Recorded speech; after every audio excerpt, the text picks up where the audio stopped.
India की supreme court ने एहतजाजी किसानों से बातचीत में कोई पेशरफ न होने पर मोदी हुकूमत के तरीक़ेकार पर शदीद मायूसी का इजहार किया है। अदालत उज़्मा ने कहा है कि वो इस मसले के हल के लिए एक कमेटी कायम करने का हुक्म दे सकती है।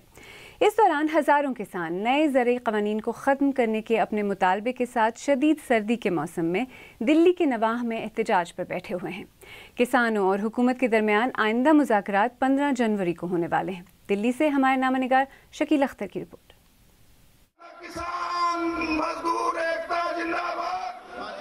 नए ज़रई क़वानीन के खिलाफ किसानों का एहतजाज पूरी शिद्दत के साथ जारी है। दिल्ली की सरहद पर हजारों की तादाद में किसान सख्त सर्दी के इस मौसम में एहतजाज में बैठे हुए हैं। सुप्रीम कोर्ट ने किसानों की मुतअद्दिद उज़्रदारियों की समाअत करते हुए किसानों से बातचीत की हुकूमत के तरीक़ेकार पर आज शदीद मायूसी का इजहार किया है। अदालत उज़्मा ने कहा कि वह इस तनाज़े के हल के लिए एक कमेटी तश्कील देने का हुक्म दे सकती है। Honourable chief justice of India ने केस के शुरुआत में साफ तौर पर केंद्र सरकार को डांटते हुए कहा कि इस तरह से इतने दिन हो गए हैं, इतने किसान मर चुके हैं, कुछ तो सुसाइड कर चुके हैं, बारिश हो चुकी है, मौसम कितना ठंडा है, 8 बार वार्ताएं हो चुकी, सफल क्यों नहीं हो रही? किसानों और हुकूमत के दरमियान मुज़ाकरात के 8 दौर हो चुके हैं, लेकिन अभी तक कोई कामयाबी नहीं मिल सकी है। हिज़्ब इख्तिलाफ का कहना है कि इस मसले का वाहिद हल ये है कि हुकूमत नए क़वानीन को ख़त्म करे। ये लड़ाई किसान जिंदगी की लड़ाई लड़ रहा है और जिंदगी और अस्तित्व की लड़ाई का निर्णय तब होगा जब प्रधानमंत्री देश से माफी मांगकर इन 3 काले कानूनों के खात्मे का निर्णय करेंगे और खुद आगे आकर किसानों से बात करेंगे। नए ज़रई क़वानीन के तहत किसानों को अनाज की कम से कम मुकर्रर कीमत की ज़मानत ख़त्म कर दी गई है और सरकारी मंडियों को निजी ताजिरों के लिए खोल दिया गया है। किसानों को खदशा है कि नए क़वानीन से उन्हें अपनी पैदावार पर आने वाली लागत भी नहीं मिल सकेगी और रफ्ता रफ्ता उनकी ज़मीनों पर बड़े बड़े सनतकारों का कब्जा हो जाएगा। जबकि हुकूमत का कहना है कि नए क़वानीन से किसानों को बेहतर कीमत मिल सकेगी और वो अपने अनाज कहीं भी फ़रोख्त कर सकेंगे। किसान इन क़वानीन को ख़त्म करने का मुतालबा कर रहे हैं। Shakeel Akhtar, BBC news, Delhi. और इसी बारे में मज़ीद बात करने के लिए इस वक्त दिल्ली से हमारे साथ बराह रास्त मौजूद हैं हमारे नामनिगार शकील अख्तर। शकील, सबसे पहले तो यही बताएं कि इन क़वानीन की इतनी सख्त मुखालफत हुई है, अब सुप्रीम कोर्ट का बयान भी सामने आ गया है, हुकूमत इन क़वानीन पर नज़रसानी करने के लिए तैयार क्यों नहीं हो रही?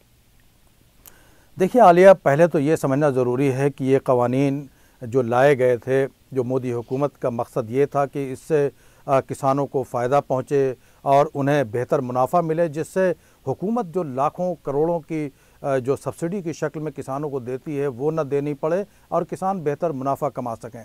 लेकिन इन क़वानीन को लाने में न कोई बहस की गई, न कोई इसके नतीजे पर गौर किया गया। इसका नफाज इतनी जल्दी हुआ कि अब ये महसूस होने लगा कि इससे किसानों को नुकसान पहुंच सकता है। अब हुकूमत इस मामले में फंस गई है। एक तरफ वो चाहती है कि वो इस्लाह करे ज़रई क़वानीन में और दूसरी तरफ किसानों को ये लग रहा है कि इससे उनकी ज़िंदगी मुसीबत में पड़ जाएगी, उनके जो मुनाफा है वो और कम हो जाएगा। तो दोनों जानिब से इस तरह से हुकूमत फंस गई है, वो पीछे हटते हुए नहीं दिखना चाहती। आप जानती हैं कि मोदी हुकूमत एक बहुत ही मजबूत और सख्त हुकूमत के तौर पर अपनी इमेज बनाती है, वो ये नहीं देखना चाहती कि वो पीछे हट रही है। अच्छा शकील, सुप्रीम कोर्ट का जो आज का बयान है, सुप्रीम कोर्ट का इस तरह के मामले में इस तरह की बात करना कितना गैर मामूली? देखिए, सुप्रीम कोर्ट हो चाहे हुकूमत हो, हर कोई ये देखना चाहता है कि कोई किसान मुखालिफ नहीं है, क्योंकि किसान यहाँ पर 60, 70, 65 करोड़ की आबादी है उनकी, और कोई भी नहीं चाहता कि उसे लगे कि वो किसान मुखालिफ है।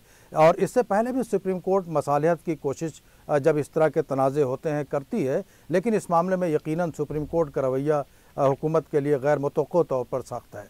अच्छा, 15 जनवरी को जो बातचीत है उसका एक और दौर होना है किसानों और हुकूमत के दरमियान। क्या हुकूमत के मौक़िफ़ में किसी नरमी की तवक्को की जा सकती है? अब कोई लचक नज़र आ रही है?